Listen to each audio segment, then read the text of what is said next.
కట్టేత రాసే దగ్గరైతే నన్ను బలవంతంగా కూర్చోబెట్టాడండి మా పెద్దనాన్నయితేని. ఇంక వంటలైతే అవుతూ ఉన్నాయి. ఇంకా భోజనం టైం కూడా అయిపోయింది కదా! వడ్డింపులు కూడా జరిగిపోతూ ఉన్నాయి. స్పెషల్‌గా వడ్డించడానికైతే ఎవరిని పెట్టరండి. మా వాళ్ళే వడ్డిచ్చేస్తారు. ఇంకా భోజనాల కార్యక్రమం అయ్యాకైతే కాలగల్లు తీసే కార్యక్రమం అయితే మొదలుపెట్టారండి. ఇప్పుడైతే పెళ్లరుగు వేస్తున్నాము. నేనైతే ఫస్ట్ టైం వేస్తున్నానండి. మా అత్త వాళ్ళు ఎలా వేయాలో చెప్పారనమాట. వాళ్ళ మాటలు ఇంకైతే ఏసేసాను. ఇంక లాస్ట్‌గా అయితే పసుపు, కుంకుమ అయితే మొత్తం లోపలంతా జిమ్మాలండి. చుట్టూరు ఇంక బోర్డర్ గీసేసాను. తర్వాత పీట అయితే పెట్టేశారు. కింద అయితే ధాన్యం వేస్తారు. ఫస్ట్ అయితే మా అన్నయ్యని తీసుకొచ్చేసి ఇంక పీటల మీద అయితే కూర్చోబెట్టేశారు.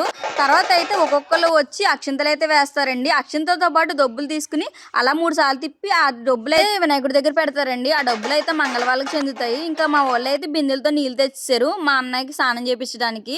మా అన్నయ్య కాళ్ళకి చేతులకి గోర్లు తీసేసాక మంగళవాళ్ళ ఇంటికి అయితేనండి వెజిటేబుల్స్ రైస్ పంపుతారు. మనకేంటంటే వాళ్ళు బాస్కం ఇస్తారు. ఈలోగా అయితే మా అన్నయ్యకి నలుగు పెడుతున్నారు. వచ్చింది కదండి, ఇంకా హారతి ఇచ్చేసి బాస్కన్ కూడా లోపలికి తీసుకొచ్చేస్తారు.